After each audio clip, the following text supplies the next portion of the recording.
You know, the older we get, the more we start to feel this quiet pull to tell our children everything that's weighing on our hearts. It's natural. We've lived through so much and sharing feels like the right thing to do. But sometimes, the words we think will bring us closer can quietly build walls instead. Today I want to share 6 little things I've learned that might just help you keep their respect and love strong. Let me start with something I've heard more times than I can count. I hear it in quiet moments, over coffee or during phone calls that go just a little too silent. It's that whisper we carry deep down, this fear of becoming a burden to the ones we love the most. You might feel it too, that little voice telling you that you're in the way, that maybe your family would be better off without having to worry about you. But here's the truth. Saying those words out loud, even softly, plants a seed of guilt in their hearts. It makes them feel responsible in ways they aren't prepared for, and that's a heavy load to carry. I remember Margaret, one of my clients in her 70s from Columbus, Ohio. She's a sweet woman, kind, always thinking of others. But every time her daughter visited, she'd lean in with a sigh and say, "I'm probably just getting in your way. You have your own life to live." At first, her daughter reassured her, smiling, saying, "Mom, stop it, you're not a bother." But after hearing it over and over again, those visits started to feel heavier for her daughter. The warmth began to fade because every conversation carried this quiet pressure. One day, Margaret told me she noticed her daughter was visiting less often. That's when it hit her. Those words she thought were harmless were actually pushing her daughter away. We talked about how words shape connection, and she made a small change that opened the door again. What often helps in moments like these is to simply say thank you for being here, or I'm so grateful for your time. Shifting the focus from your fear to your gratitude changes everything. It lifts the weight, makes your children feel welcomed instead of burdened. You see, your presence is already a gift. You are not a burden, not now, not ever. And when you let that truth live in your words, you create space for joy to fill the room again, one simple thank you at a time. Now let's talk about something that sneaks up on many of us. It's the feeling that we need to apologize for the way we raised our children. Maybe you look back on your younger years and see the things you wish you had done differently. You might carry a little voice that says, "I wasn't the parent they deserved." And one day you let that slip out, but when you do, you risk reopening wounds your children may have already healed. You see, while you're speaking from your heart, they might hear it as if their childhood wasn't good enough, or worse, that they need to fix something that's already in the past. I remember George, 76, from Austin, Texas. One evening, he told his grown son, "I wasn't a good father to you, I hope you can forgive me." George thought he was being honest, offering his heart, but his son sat in silence, confused and hurt. For him, those words didn't match his memory of growing up. He remembered a father who worked hard, who made mistakes, sure, but who loved him deeply. George didn't realize that by labeling himself as a failure, he was quietly changing the way his son saw their whole story. It took a few weeks of distance before they could sit down again and talk it through. What brought them back wasn't more apologies, but simple words of pride. George learned to say things like, "I'm proud of the man you've become," and that made all the difference. One of the easiest ways to strengthen your connection is to focus on what's good right now. Try saying, "I love who you are today," or "I'm grateful to still be part of your life." These words build bridges, not walls, and remind your children that they've always been enough. Mistakes live in the past, but love lives here, right now. You don't have to carry old guilt to prove your love. You've already given your children so much. Just by being their parent, you've shaped a life worth celebrating. Here's something else that comes up more often than people like to admit. It's that quiet temptation to bring your children into old family conflicts, sharing stories of who hurt you, who disappointed you, or who never treated you right. You might think you're just letting off steam, or maybe you believe they should know the truth about certain people. But the truth is, when you put your children in the middle of those old wounds, you're giving them a weight they didn't ask to carry. It puts them in a position where they feel they have to pick sides, even if they don't want to. I once worked with Helen, 74, from Jacksonville, Florida. She often talked about her sister, Nancy. For years, they had a rocky relationship, small arguments that built up over decades. One afternoon, Helen started telling her son how Nancy had always been jealous of her, how she'd spread rumors in the family, how she'd never truly supported her. Helen felt better getting it off her chest, but something changed after that.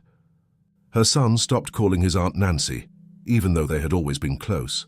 Helen told me later that she regretted it deeply. She hadn't meant to turn her son against his aunt, but that's exactly what happened. It took time to rebuild that connection, and Helen learned that some things are better left unspoken, especially when they don't bring peace.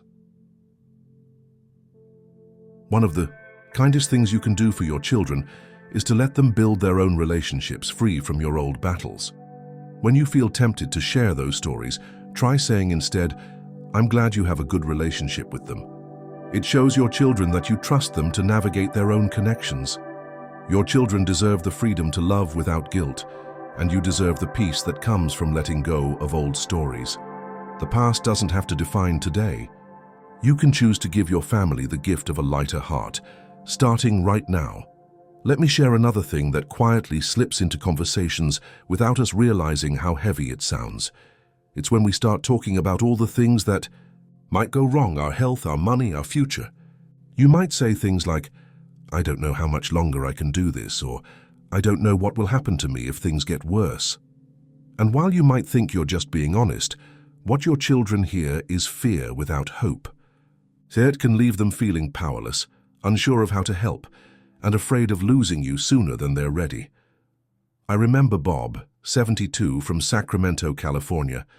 Every time his daughter called, he'd mention how tired he felt, or how worried he was about his health.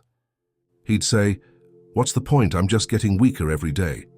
At first, his daughter listened with patience, offering suggestions, trying to lift his spirits.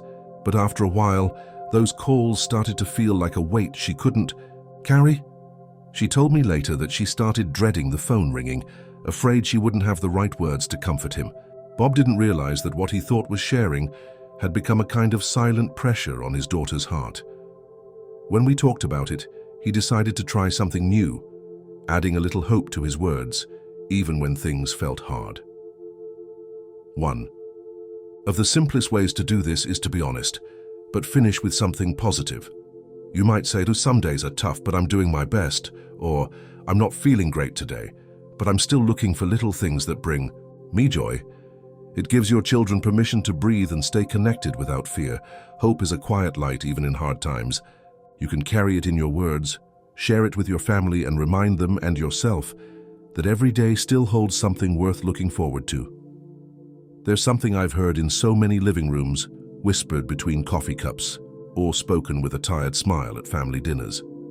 It's when someone says, "I don't have much time left," or "This might be my last birthday." I know those words often come from a place of honesty, or even from wanting to prepare your family. But to your children and grandchildren, those words can feel like a cold wind through a warm room. They can steal the joy right out of a moment, turning celebration into quiet fear. You might think you're just being realistic, but to your loved ones, it feels like you've already given up on tomorrow. I think of Dorothy, 75, from Milwaukee, Wisconsin. Every year when her family gathered for her birthday, she would lean over to one of her grandkids and say, "Enjoy this one. I probably won't be here next year." She meant it as a joke, or maybe as a way to express her own uncertainty. But over time, her grandchildren started to dread those gatherings. What should have been a celebration felt more like a goodbye. Dorothy didn't notice it at first, but one day her daughter pulled her aside and said, "Mom, the kids are scared. They don't know how to respond when you say that." It was a wake-up call. Dorothy realized that by focusing on the end, she was robbing everyone of the joy that was right in front of them. She made a choice to start celebrating what was, not what might end. One of the easiest ways to shift this is to say, "I'm so happy to be here with you today," or "Let's make this moment special." Those simple words bring everyone into the present and help build memories filled with love, not fear. Life is like a beautiful sunrise. You don't have to wonder how long it will last to enjoy its light. You are here, right now, and that is a gift worth celebrating every single day. And here's one more thing I hope you'll keep in mind. It's easy to feel that after all you've done for your children, they owe you something in return. You might not say it directly, But sometimes it slips out in small ways, phrases like, "After all I sacrificed for you," or "You should be here more often because I raised you." I understand where that comes from. You've given so much of your life, your energy, and your love. But when those words come out, they don't build connection. They build distance. They make your children feel like they have a debt to pay instead of a relationship to enjoy. I remember Arnold, 78, from Pittsburgh, Pennsylvania. He was a good man, a hard worker, and he loved his family deeply. But he often reminded his son, "I gave you everything I had. You owe me. Your time now." Arnold thought he was simply asking for more visits, more phone calls, but what his son heard was pressure. Slowly, those visits became less frequent. Arnold didn't understand why until one day his son finally said, "Dad, I don't want to feel like I'm only here because I owe you something. I want to be here because I love you." That moment changed everything for Arnold. He started focusing on what he cherished about their time together, not what he expected. The visits became easier, warmer, and more genuine. What often helps is to replace expectations with appreciation. Try saying, "It means the world to me when you visit," or "I'm so glad to have this time with you." When you take away the pressure, you leave space for love to grow naturally. True love never keeps score. It's not about what you've given or what you get in return. It's about sharing life together, moment by moment, knowing that every minute spent in love is already more than enough. I'd love to hear what stood out to you the most today. Go ahead and share your thoughts in the comments. I read every single one with care. And if you found this helpful, don't forget to subscribe and tap the little bell so you don't miss what's coming next. Remember, you're not alone on this journey. You're stronger than you think. And life is still reaching out its hand to you. Just take it one moment at a time.